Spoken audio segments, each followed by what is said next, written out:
Ford's Theater. And this is Jake Flack. He's the Associate Director for Museum Education here at Ford's Theater. And we are going to spend the next hour answering your most pressing Lincoln questions about the assassination and Ford's Theater itself, and President Lincoln's life and legacy, and pretty much anything you can think of, because today is the 151st the Assassination and Ford's Theater anniversary of, it's the 151st anniversary of Lincoln's assassination here at Ford's Theater. And we're actually in the boardroom on the 4th floor of Ford's Theater in front of this wonderful portrait, which is a reproduction of a portrait of Lincoln that hangs in the state dining room of the White House. So no, we did not sneak into the White House to film this. This is a reproduction. And as Alex mentioned, this is a really important day for Ford's Theater because this is the 150th anniversary of the assassination of Abraham Lincoln. And I think it's important to sort of put into context why it happened here when it did. So April 14th, 1865 is the very end of the Civil War. And on April 9th, Robert E. Lee surrenders his army at Appomattox Courthouse in Virginia. And just a couple days after that, Lincoln gives his last speech at the White House. He's actually on a balcony at the White House.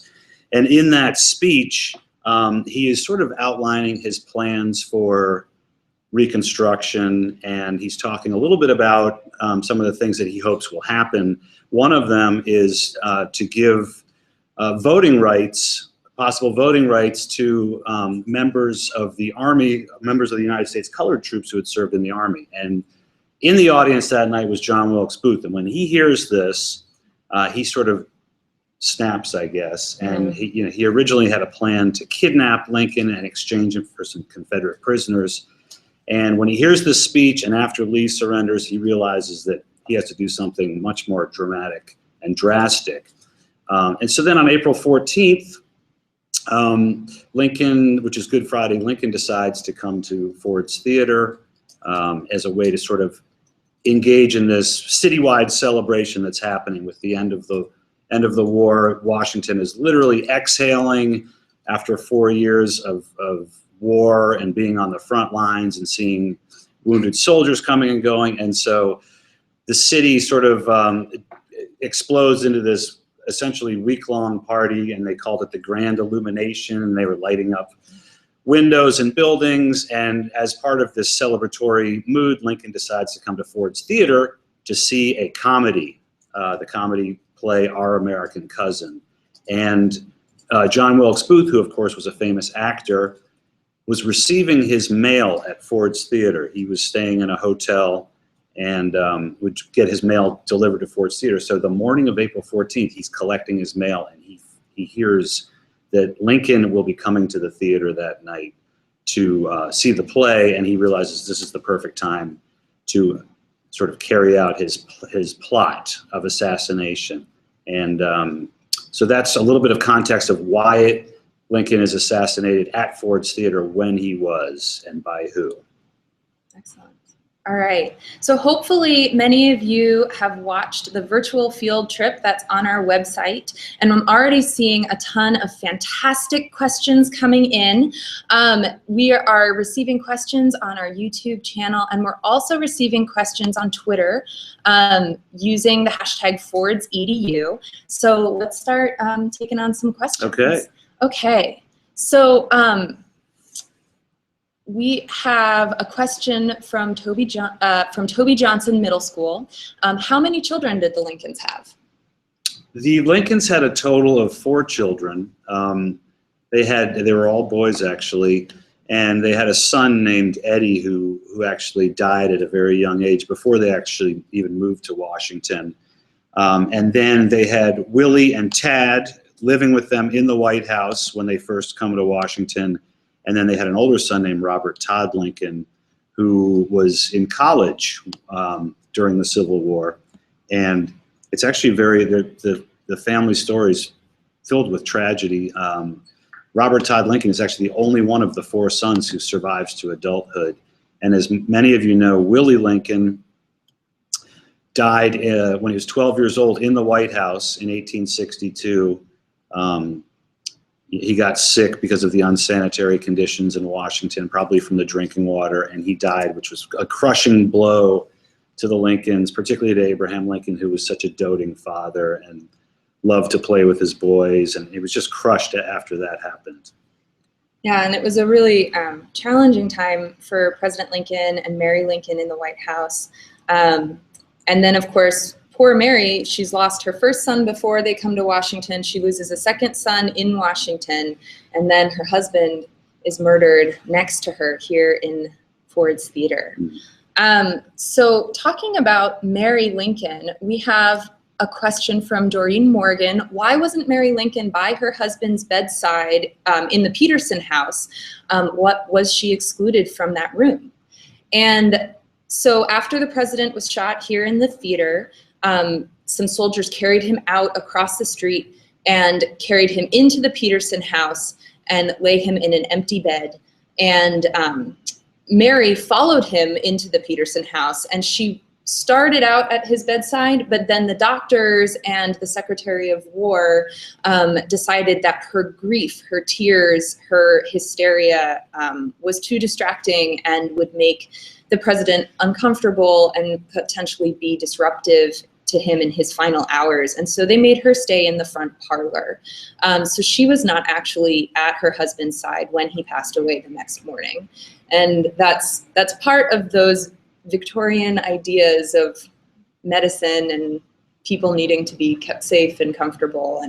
And so I think Mary definitely got the short straw in that situation. And if you're able to visit Washington and visit us at Ford's Theater, you can certainly tour the Petersen House and walk through the first floor, and you can visit the room where President Lincoln passes away, which was actually the following morning, April 15th at 7:22 in the morning. And the Petersen House is really interesting. It was a downtown boarding house, and they think about 12 to 14 people lived there. They would rent out rooms, and most of the people who lived there somehow were employed throughout the industry of the war in Washington. And actually, the young man whose bed Lincoln died in, his name was Willie Clark, and he was a clerk in the Army. He's 23 years old, and he had been out the night that Lincoln was shot celebrating like a lot of other people. And I know Dave McIntyre's class wanted to hear about this. Oh, yeah. So we'll quickly tell you about Willie Clark. Willie Clark's out celebrating the end of the war like a lot of people in Washington. Comes home the next morning to find that the President of the United States has just been carried out of his bed, out of the house. And so Willie Clark, with nowhere else to go and being exhausted from being out all night, gets into the bed and goes to sleep, the bed that Lincoln had just died in. He didn't change the sheets? Did not change the sheets, didn't have any sheets to change. And the reason that we know this is that 2 days later, Willie Clark writes this amazing letter to his sister describing what happened. And he talks about the stream of visitors who are visiting his bedroom and trying to steal mementos. So he had to have someone guard his room, and eventually he had to move out. But he also talks about getting into the bed with the bloodied coverlet and President Lincoln's clothes still in his room, which he later returned to Robert Todd Lincoln. Oh, wow. So that's things were a lot different 151 years ago, I think. That's interesting, though, that they left Lincoln's clothes behind and then Willie Clark returned them to Robert. Yeah, and I think that was pretty standard in the whole story of what happened here. For instance, in our basement museum, we have the pistol, the Derringer pistol, the .44 caliber single-shot Derringer pistol that John Wilkes Booth used to shoot Abraham Lincoln. And a lot of people ask us, hey, how do you still have this? Where did you get this? Well, since the gun that Booth used only held one shot, after he shoots President Lincoln, he drops the gun in the theater box. And it was picked up, the next day by I believe a police officer who was sort of just in the booth looking for any sort of evidence. And so, like you mentioned, the president's clothes being left behind when they carried him out of the Petersen House. That's a lot of what we have in the museum today was literally just left behind sort of on the scene. And then found. And then found. And this will help us answer a couple other questions. We got a question asking if all the artifacts in the Petersen House are original, and we got another question asking what in the theater is still original. And so Willie Clark was good enough to return President Lincoln's clothes to his family, but there were a lot of other objects in the theater and in the Petersen House that night that walked away. People took them as a memento from the event. People who were here realized that this was history in the making, and they wanted a souvenir. Mm-hmm. And Willie Clark actually tried to continue life as usual, living in the Petersen House, but people would come and they would visit his room and they wanted to see where President Lincoln had died. And Willie Clark writes letters to his sister where he says, I have to watch these visitors very closely for fear that they'll steal something. And so what happened is the Petersens ultimately sold their house and everything in it. And so all of those artifacts kind of got scattered around the country and to different hands. And so today, if you come visit the Petersen House, there are no original objects in the Petersen House, but it's been restored to look just as it would have that night. Everything in there is from the period of 1865, but they can't say definitively that any of the things were actually there that night. Mm-hmm. And then here in the theater, on the theater side, and this, I saw a couple questions asking what happened in the 151 years since, what's original in the theater, what's original in the box. And I also saw how long, from a TJMS history teacher, how long did Ford's Theater remain closed as a crime scene? So after Lincoln was removed from the theater, the investigation ensued, and the building was ultimately returned to the Fords in July, and they tried to open another show. They tried to open a show called Octoroon, and when they started publicizing that another performance would go on here in Ford's Theater, the people of Washington would not have it. They actually received arson threats against the theater. Somebody wrote saying that they would burn this building down if another play went on in this site of national tragedy. So the government seized the building, ultimately bought it from the Fords. They gutted the entire thing and turned it into an office building. So the objects, the artifacts that were still in government custody were saved. Some of the artifacts that had been passed down into families of people who had been here that night, those have made their way into other historical society museums. But the building itself, the exterior walls are the same, but the inside was renovated a couple times, actually. So when you come visit Ford's Theater today, or as you saw in the virtual field trip, the seats that people sit in today and the stage that people look at, that's all been restored to look exactly as it did when President Lincoln was here, except the seats, they're more comfortable than they were. Much more comfortable. But so we've restored the theater to look the same way it did, but the theater itself is all reproduced. Right.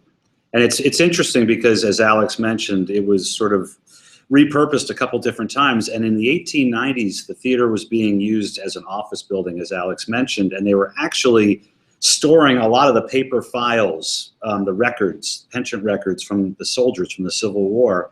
And, you know, those weighed a lot, and they built sort of this very shoddy, not well-built subfloor that collapsed, and it killed a number of federal workers, over 20 federal workers, and that was in the 1890s, and that's sort of led to a reform of construction methods for federal office buildings. But what's really interesting is that the theater was restored to look exactly like it was the night Abraham Lincoln was there, because the day after he was killed, the famous Civil War photographer Matthew Brady came into the theater and took pictures, and he photographed the entire interior of the theater. And when they restored it in the 1960s, they were able to use these these primary source photographs of the actual period to restore the theater exactly. And there's a really cool picture, one of my favorite pictures, that's of the exterior of Ford's a couple days after. I'm not sure if we have that one. I think we do. That shows Ford's Theater. There's a couple clues that we know this happened directly after President Lincoln is assassinated here.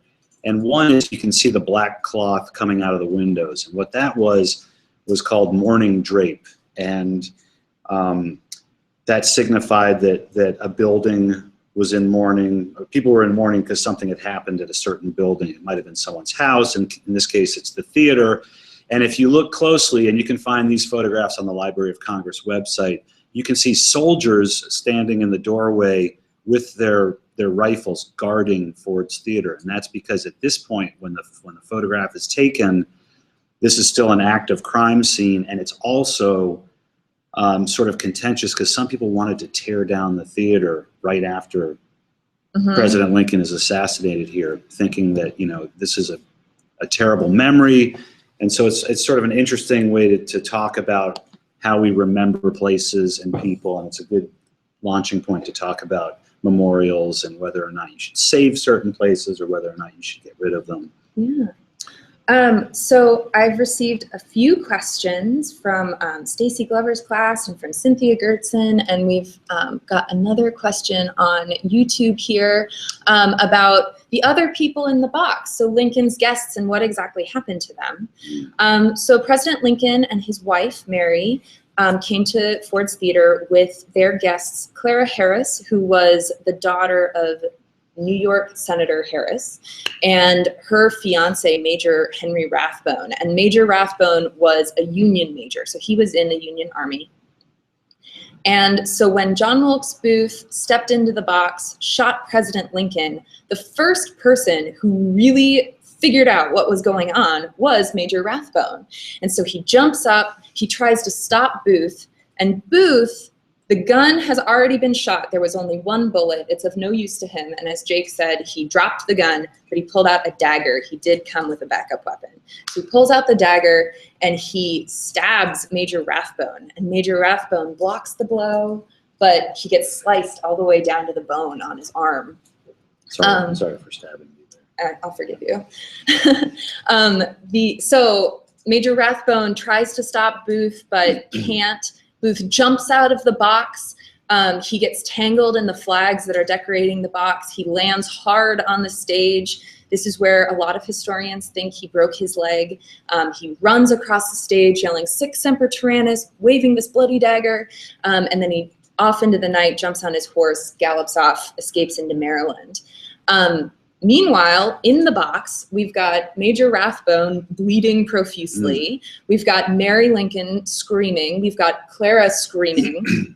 The doctors are able to get into the box. Major Rathbone removes this bar that John Wilkes Booth had used to bar the door shut behind him.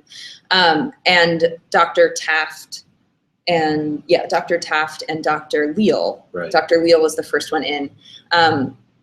Find the president, realize he's shot. They realize it's fatal, and they start all of the work of getting him out of the theater and into a bed. Nobody's thinking about Major Rathbone. So poor Major Rathbone is just bleeding everywhere. He follows everyone into the Petersen House, and he's finally given some medical attention. So he does survive the night. He and Clara end up getting married, and they have children. But Major Rathbone suffers, and Clara suffer a really terrible, terrible fate. Major Rathbone blamed himself for not being able to stop the assassination, and he was traumatized by the event, and he actually went insane. And he murdered Clara, and he tried to kill himself, and he ended up living his final days in an insane asylum. So this event was traumatizing when it happened, but then it continued to traumatize people later. So it's a really horrible, horrible legacy of that one moment. Mary Lincoln followed her husband to the Petersen House. As we mentioned before, she was kept in the front parlor and was not at his side when he actually passed away.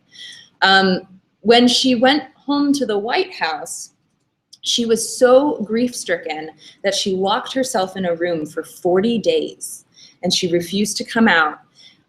She did see certain visitors. She saw the doctor, she saw her sons, and she did see her friend and confidant and dressmaker, Elizabeth Keckley. Right. Wow. So well, you know, part of our job, I want to point out that obviously part of our job here in the education department at Ford's Theater is to talk about some of the gory details of what happened, but really the larger part and what we really focus on is talking about what we can learn from Abraham Lincoln and his legacy. And so even out of all of these stories, including the one about that Alex just told about Mary Lincoln, you know, we try and look to theater sometimes to keep President Lincoln's legacy alive. And we had this great play recently called The Widow Lincoln, which told the story about Mary Lincoln's time immediately after the assassination. Alex, we have a question about the Secret Service and how they failed that night. And many people don't realize that the Secret Service actually wasn't in charge of protecting presidents when President Lincoln was shot. In fact, the day that President Lincoln was shot, on his desk was legislation to basically establish the Secret Service. At the very end of the Civil War, there was a huge problem with counterfeit money and people just printing up currencies. And so the Secret Service was established in July of 1865 under the Treasury Department. And their main focus was to investigate counterfeit and fraud. And it wasn't actually until after President Garfield and then in 1901 President McKinley were assassinated that they said, you know what, we need a special branch of the government to protect the presidents. And so at that point in 1901, after McKinley's assassinated, that's when the Secret Service takes over with presidential protection. So the night that Lincoln comes to the theater, he actually had one police guard with him, and the police guard's name was John Parker.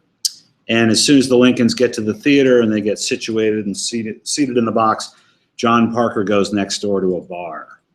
And so when John Wilkes Booth approaches the box midway through the play, there's no guarding. There's a White House sort of messenger, or what would you say, a footman or messenger, butler kind of someone who was just there not for protection, but just in case President Lincoln needed something. And John Wilkes Booth actually presents this guy his calling card and then walks into the box and carries out his plan of assassination. And did you already mention that President Lincoln had actually seen John Wilkes Booth perform here at Ford's Theater in 1863? So John Wilkes Booth was a very famous actor. He was young, he was 26 years old, he was handsome, he was talented, he was renowned for these dramatic leaps across the stage in his entrances. And President Lincoln had actually seen him perform here at Ford's Theater a couple years prior and had admired his performance. Although he did observe that this particular actor on stage had been sort of sending him these sideways evil glares from the stage. But he thought he was a good actor. And so one of the questions that's really interesting to consider, and we'll never know the answer for sure, but it's really interesting to wonder if that butler had shown Booth's calling card to President Lincoln and said, John Wilkes Booth would like to see you, would President Lincoln have invited him into the box? So we won't know for sure. That's interesting to think about. I see that someone's asking, how far is it from the presidential box onto the stage where John Wilkes Booth makes his leap? And it's close to 13 feet. Yep. And so Booth's, as Alex mentioned, Booth's escape plan was to jump out of the box, run across the stage, and there's a door at the rear of the stage that's still there that opens up into an alley. And it's really cool back there because it kind of, when you're standing behind Ford's Theater in the alley and you look at the theater, you can really imagine what it was like that night. And so Booth had a horse waiting for him back there, and he originally, when he came to the theater, asked a stagehand to hold his horse for him, Edmund Spangler, I believe, right? Yep. But Edmund Spangler, there's a play going on, you know, and Edmund Spangler, who was a scene shifter, had work to do, so he didn't have time to hold Booth's horse. So he told a young man named Peanuts, a young boy named John Burroughs, who they called Peanuts because he sold peanuts at Ford's Theater, to hold his horse. He said, this is Mr. Booth's horse, stand out there and hold it for him. And so Peanuts goes out in the alley, and he's holding the horse by the reins, and after Booth jumps off the stage, and as Alex mentioned, probably breaking his leg because the spur that was on the back of his boot gets caught in this, this flag, causing him to fall awkwardly, breaking his leg. And after he sort of hobbles out to the back stage, opens the door to the alley, and Peanuts is standing there holding his horse. Booth has enough energy to sort of kick Peanuts to the ground, jump on his horse, and start his escape. And when we tell that story, particularly to younger students, they always want to know if Peanuts is okay, and Peanuts was definitely okay. Yep. Peanuts survived, but Peanuts was sort of thrust into this story just on a whim of someone who had a larger role in this, who was actually convicted of as being one of the conspirators. Yep, Edmund Spangler was. So we have a question, Sophia's question from Toby Johnson Middle School. How did Southerners react to the news of the assassination? Were Booth's actions praised or condemned? Wow, that's a great question. That is a great question. So it kind of depends on where you were. There were certainly some newspapers that were delighted that this had happened, and they thought that what Booth had done was great. Most people did not. So certainly all of the newspapers and the people's responses here close to Washington, they were horribly upset. They were really worried about what this meant. When Booth assassinated President Lincoln, along with the grief and the tragedy of the act itself, it also made people really afraid for what the future would hold. Everyone had just suffered this 4-year-long civil war, and it was finally coming to a close, and people were finally able to turn their attention toward how the country would heal and recover from this war. And all of a sudden, their leader, the person who had been guiding them through all of this, was gone. And nobody knew what was going to happen next. So there was a lot of fear, a lot of chaos, and a lot of anger at John Wilkes Booth for doing this crazy and terrible act. And I think it's important, Sophia, that's such a great question. Two things that I would like to point out. One is that during his escape, John Wilkes Booth is at a couple times able to get a newspaper when he's in southern Maryland heading towards Virginia. And he is fully expecting to be welcomed as a hero for what he did by people in the South. Yeah, he's sure that's what he thinks he's great. Right. and at a couple points, David Herold, who's a young man who was traveling with Booth, sort of helping him navigate his way through the farm country of southern Maryland into Virginia, is able to get some news and bring it back to Booth, who's hiding out during the day in barns and woods and swamps. And the reaction of the newspapers, and these are Maryland newspapers, is actually the opposite of lauding him as a hero. It's more sort of accusatory and saying, you know, what you've just done is going to set Reconstruction back. It's going to make it harder on the South because what you did was very dishonorable. It wasn't on a battlefield. It was cowardly. We've already, as Alex said, we've already had enough death and destruction throughout the Civil War. This is going to make it harder on the South. And so when Booth gets this news, he gets really bummed out. And the way that we know this is that we have a diary in our basement where you can read what he recorded, his reactions to this. And so, you know, Alex and I can sit here and give you our opinions all day, but it's really important to go to the actual sources when they're available. The other thing I want to point out, Sophia, is that we have a wonderful digital archive on our website called Remembering Lincoln. And Remembering Lincoln has collected, the site has collected dozens of reactions to the assassination. And so you can go on there and you can look at newspapers from Louisiana and South Carolina and Massachusetts and New York, And you can read those and decide for yourself what people's reactions were throughout the country. So it's really important when you're studying history, for all you students out there, to go to the primary sources when you can. Yeah, definitely.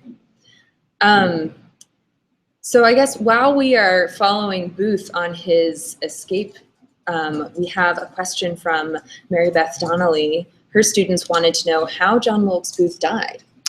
Well, John Wilkes Booth, after he leaves Ford's Theater and kicks peanuts and gets on his horse, he rides down Pennsylvania Avenue and eventually crosses the bridge where the Washington Navy Yard was and still is, and he rides into southern Maryland. He actually rides through the section of Anacostia, Washington, down into southern Maryland, and he's on the run for 12 days. And he's eventually, it's the largest manhunt in U.S. history, because remember, when John Wilkes Booth jumps onto the stage, he's a famous actor, and there's close to 2,000 people in Ford's Theater, and pretty much everyone recognizes him. Yeah. And so they know who they're looking for. And so the Union cavalry are hunting him, and they know that he's heading south, trying to get into Virginia. Through a series of clues that they got. And eventually they track him down. You know, he's hiding in a tobacco barn in Virginia. I think it's Port Royal, Virginia. Yep. And at the Garrett's farmhouse. At the Garrett's farmhouse. And the cavalry rides up, and they surround the barn in the middle of the night. And if you were able to come to our museum across the street from the theater in our Center for Education and Leadership, on the 4th floor, it's the 4th floor, there's this awesome recreation of the barn that Booth is in, and you can hear the soldiers ride up to the barn, and then they bang on the door, and they tell Booth to come out, which is exactly what happened, and Booth doesn't come out. David Herold, the young guy who's traveling with him, he runs out, puts his hands up. David Herold was done with this plan. And Booth is still in the barn, and they can see the barn between the slats of wood are spaces. And the cavalry officer tells his men to fire the barn, which means light it on fire. And so the soldiers light the barn on fire, and it quickly goes up in flames, and they figure this way Booth will run out. And when the barn is lit up, and this is the middle of the night, all of a sudden you can see inside, and soldiers could see Booth moving around inside the barn with a rifle that we actually have in our museum. And one of the soldiers, a sergeant named Boston Corbett, sees Booth moving around with the rifle, and he takes his pistol and sticks it between the slats in the barn. He shoots Booth right through the neck, and Booth falls down, and they drag him out. He doesn't die for another few hours after this. But essentially, he died a slow, agonizing death on the front porch of a farmhouse in Virginia. And you want to tell what he said? Yeah, so it took him a few hours to die, so he said quite a few things. But one of the important things he said was, "Tell my mother I died for my country." So Booth identified as a citizen of the Confederacy to the last. And the bullet, when they shot him in the neck, it actually paralyzed him from the shoulders down. And so he couldn't move his hands or his legs or anything. And he asked the soldiers in his final minutes, he asked the soldiers to hold his hands up so that he could see them. And he looks at his own hands and he says, "Useless, useless." Very dramatic. So an actor to the last. But we often wonder, what did he mean? And of course, his hands were literally useless. He was paralyzed. He couldn't use them anymore. But he also must have known that his plan had failed, that his plan had been useless. He writes in his own diary about his feelings upon finding out that he's not being hailed as a hero of the Confederacy. He sees the newspapers that are starting to react to his assassination feat, and he realizes that he's failing. So I think that he knew in his final moments that it was all for naught. Right. And remember, it's important to also consider that Booth's plan was larger than just to kill the president. In fact, it was a conspiracy to topple the American government by taking out the three of the most important leaders of the government: the president, the vice president, and the secretary of state. And so when Booth decides to strike on April 14th, he assembles his conspirators at Mary Surratt's boarding house here in downtown Washington, and they come up with this plan to attack President Lincoln, Vice President Andrew Johnson, and Secretary of State William Seward, all at essentially the same time in downtown Washington. And the reason that they wanted to do this was they figured, if we can kill the top 3 leaders of the American government, at least the top 2 and a very significant third, possibly we will give the South one last chance to continue the fight, might maybe buy the South a little bit of time. And so, you know, when you visit Ford's Theater, take into consideration that this was just one part of a larger plot that was happening. Mm-hmm. And the rest of the plot didn't succeed either. No, none of. In fact, out of this conspiracy, this plot, it's only President Lincoln who dies. The Secretary of State William Seward was badly attacked with a knife, and what's interesting is that he was at his house, very close to the White House, recovering from a horse carriage accident. Mm-hmm. He'd been in a bad horse carriage accident where a carriage had flipped over on him, crushing his collarbone. And so he was lying in bed, immobile, when Lewis Powell, who's the conspirator who was assigned to kill him, came to his door to, quote, deliver some medicine at 10 o'clock at night, and gets in an argument with Frederick Seward, who's William Seward's adult son, and charges up the stairs and jumps on the Secretary of State with a knife and starts stabbing him. The thing is, he's stabbing the metal neck brace, mm-hmm. largely, that was on, that Seward had to set his neck straight.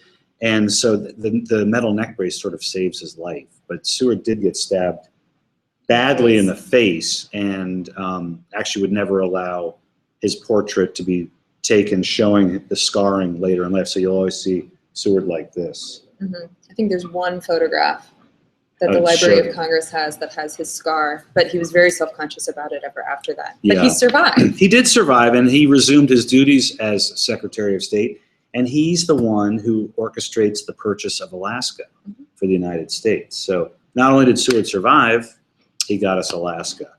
Yep. And then, of course, the vice president was never attacked. He was assigned to be killed to a man named George Atzerodt, who really did not want any part of this. At first, when the plot involved kidnapping, Atzerodt was like, okay, I'll go along with this. But then the morning of April 14th, when they're like, okay, you're going to go over to the vice president's hotel, knock on the door. When he answers, shoot him. And George Atzerodt was like, okay, I'll go over to the hotel. And he goes right to the hotel bar and he starts drinking whiskey to sort of get some courage. And this sort of continues and goes on and on.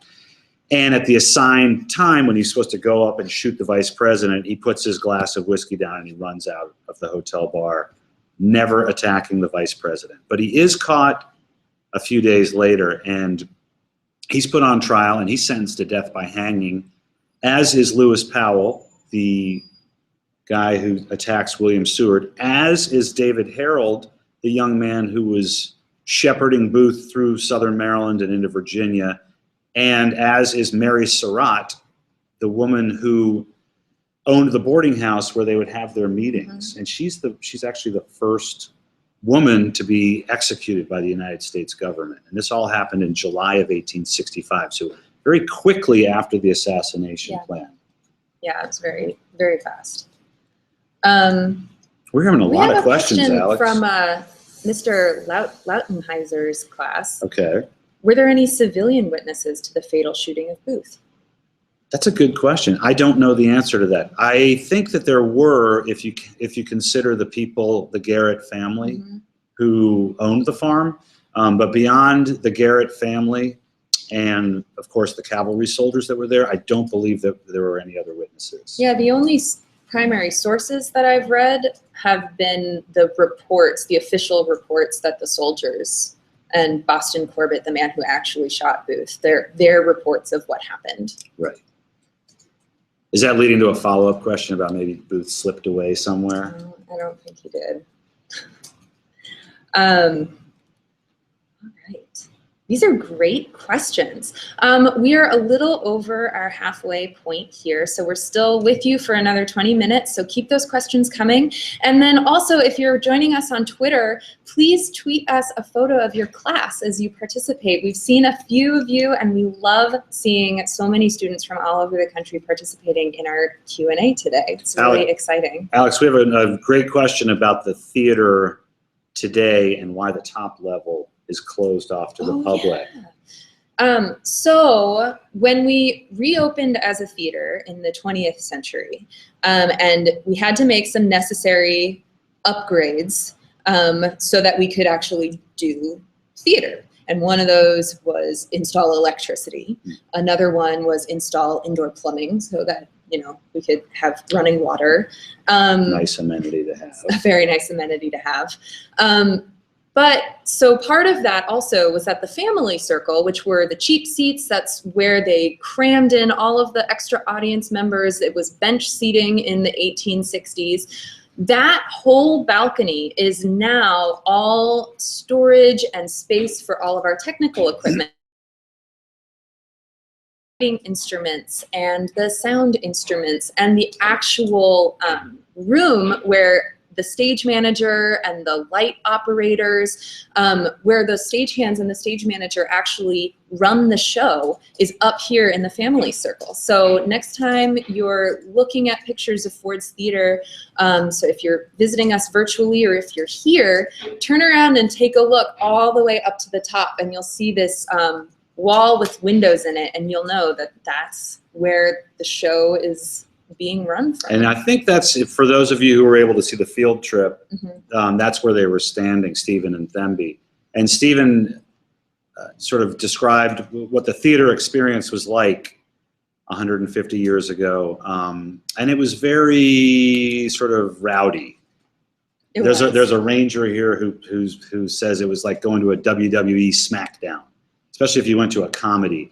People, especially in the family circle, would stand up and they'd yell and scream and laugh and spit tobacco juice, and they'd eat peanuts and crush the shells on the floor. It's kind of like a baseball game. Kind of like a baseball game too. I think that's where the phrase "the peanut gallery" comes from, because you know.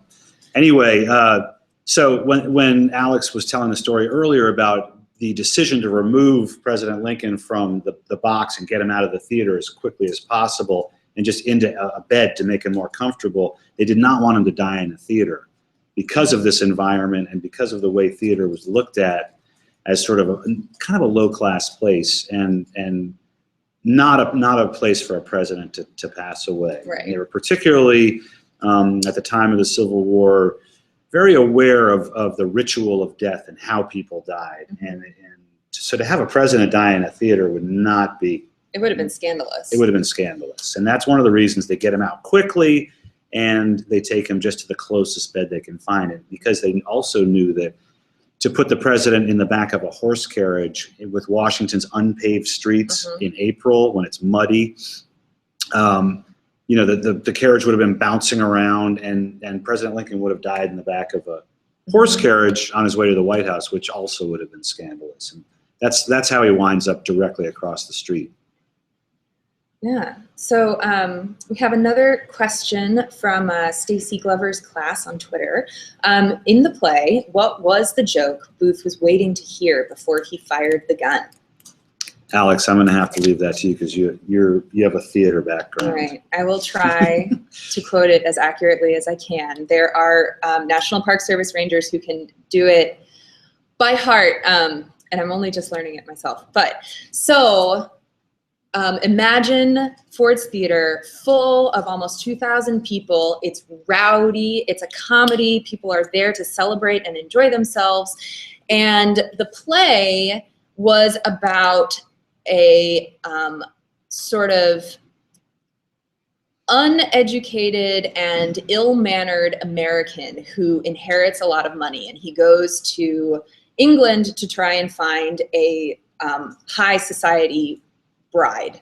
And his English family, the people he's courting, believe him, and then all of a sudden they find out that in fact he has no inheritance, that he lost all his money, and they're furious, and they say, no, you can't marry our daughter, and they storm off stage, leaving him alone to say some not so nice things about his would-be mother-in-law. And he says, don't know the manners of good society, eh? Well, I know enough to turn you inside out, old gal, you sock-dologizing old man-trap.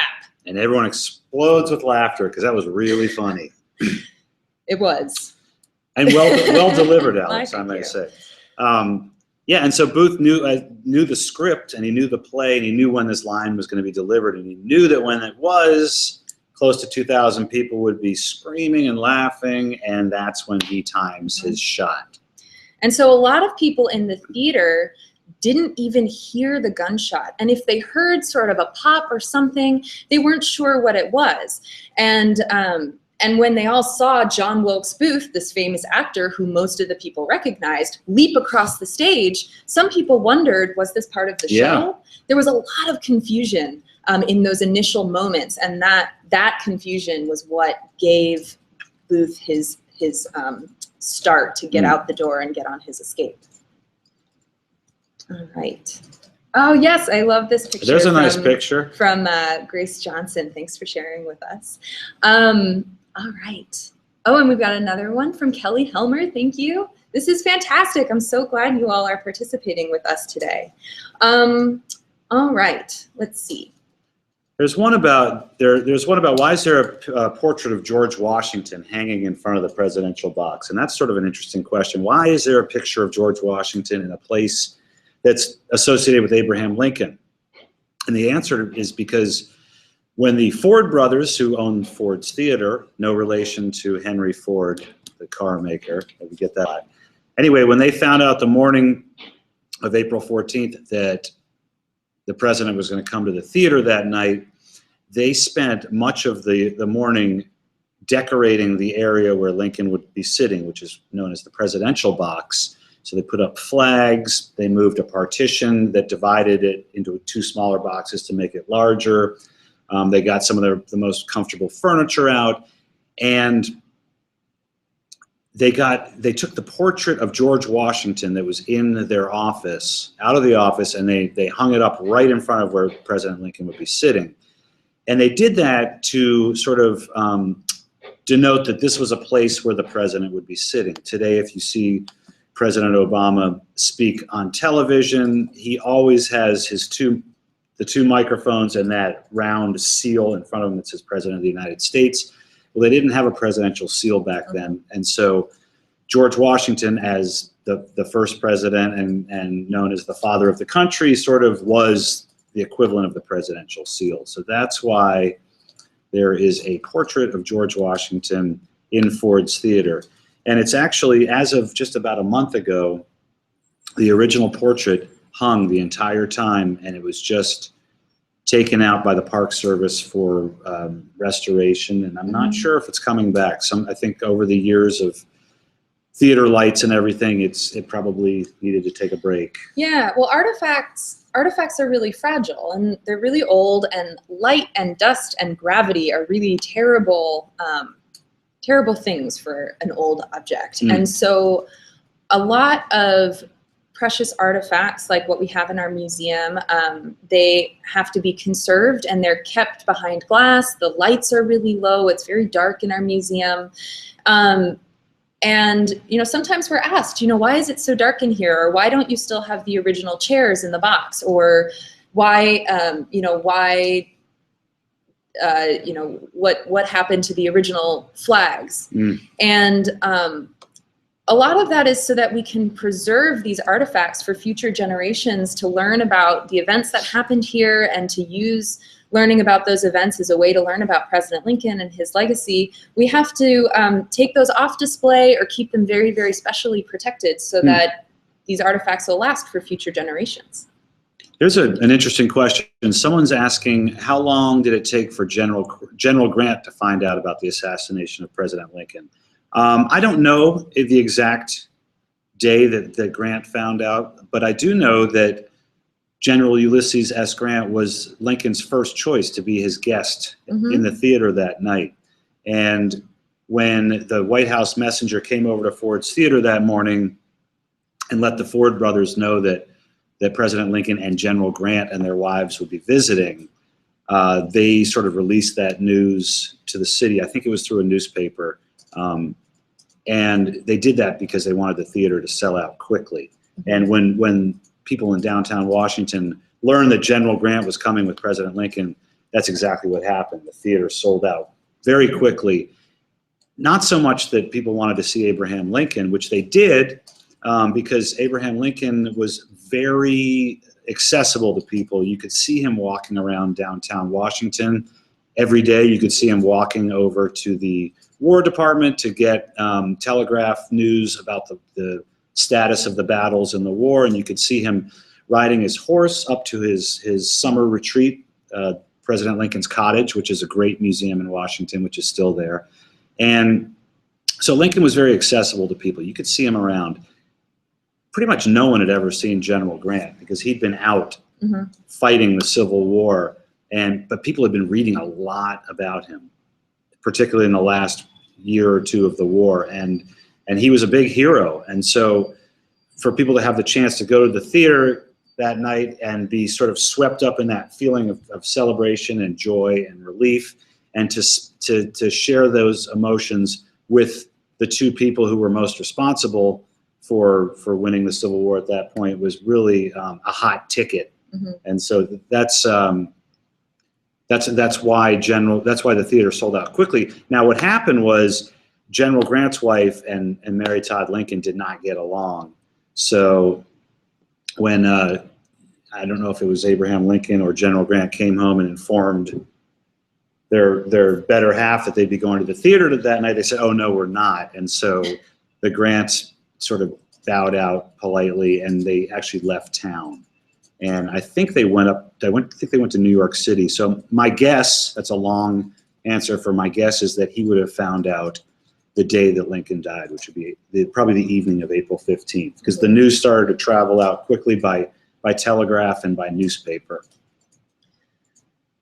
And telegraph was a new technology. And so for the first time in our history, the news of the assassination spread faster than Booth could run. Right? That's an interesting way to look at it. People knew, as he was on his escape, people knew that what he had done and that they were looking for him. Yeah. Didn't someone ask us about what sort of social media Abraham Lincoln would have been into? Yeah, we did have a question. I think that was from Dave McIntyre's class. And I think I said Instagram because I think Lincoln loved, Lincoln was the first president to be photographed widely, and he loved images and photos, and there was certainly a lot of that period. And I think he would have enjoyed playing around with these new platforms because he was an innovator.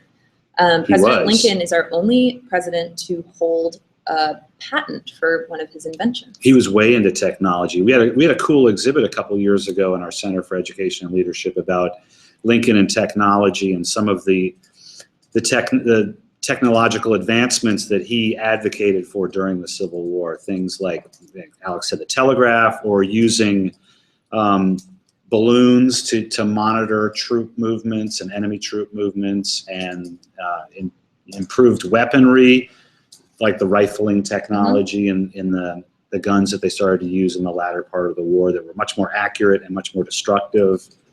So Lincoln was really always looking for any edge that would, any technology that would give the North an edge and to win the war. Yeah, definitely. We have another question about one of our artifacts. So the fourth graders at Notre Dame Academy want to know, do we still have the original seat Lincoln was shot in? We don't. No, we don't. And as Alex said, a lot of the artifacts immediately after sort of scattered into private hands, and then were gathered up later, many of them which are here, but we don't have the actual chair that he was sitting in. That is in the Henry Ford Museum in Greenfield Village in Michigan. And again, Henry Ford, no relation to the Ford brothers who owned the theater. Good question, though. If they want to give it back to us, we'll gladly accept it. Let's see, what's another good question? There's so many good questions. We'll try to get to as many of them as possible. I've seen a couple questions asking who helped carry the president's body across the street and how many people did it take? I'm not sure that I know the precise answer to those questions. I know that it took several men. Yeah. President Lincoln was really tall. He was 6'4", and it took several men to carry him out. And in the theater that night, there were a lot of soldiers, there were a lot of citizens, there were a lot of able-bodied people who were able to sort of step up and help. Yeah, and there have been some accounts of people who claim to have been some of the soldiers carrying him across the street, as well as many people who were in and out of the house as he lay dying. Some people think that there might have been as many as 100 people come in and out of the Petersen House. What's interesting is that we have is it a pen and ink or is it a painting? As you leave the Petersen House, there's a famous image that shows everyone who was around Lincoln's deathbed. Yeah. And there's got to be about 20 or 30 people painted in that image right around the bed. Well, you just have left the room that he died in, which is tiny. And there's no way that many people could have fit in at one point. And so that's an interesting look at how memory works. And as the farther and farther you get away from something significant that happened, everybody gets a little bit closer to the story. Yeah. Oh, this is a great question from Mr. Lautenheiser's class. Why was it not strange for Booth, the actor, to be roaming around the theater during a production that he wasn't acting in? That's a great question. So Booth worked here at Ford's Theater. I'd mentioned earlier that he had performed in a show that President Lincoln had actually come to see earlier in the war. And Booth was such a regular here at Ford's Theater that he even had his mail delivered here. This was his Washington address. And so people here knew John Wilkes Booth. When they saw him around, they were like, oh yeah, hey John, Yeah. hey Wilkes, what's up? You know, I mean, they were like, why are you here? But they weren't suspicious. And, you know, so part of that's because, you know, Ford's was his usual stomping grounds. There was no reason to think that he'd be up to anything nefarious. Right. And also, President Lincoln's assassination was the first presidential assassination in our country's history. And this kind of act, this kind of horrible act, was totally unfathomable to people at that time. It was un-American. It was something that you couldn't even imagine might happen. And that helps us understand, you know, why perhaps there wasn't Secret Service assigned to the president, why there wasn't a special guard, why he was allowed and enjoyed sort of going around the city by himself. You know, he was in danger. It was wartime. There were soldiers assigned to protect the White House and to protect them up at the cottage. But this direct attack on his safety was something that just was unimaginable. And so it didn't occur to people during the day that perhaps John Wilkes Booth had greater evil intentions. Right.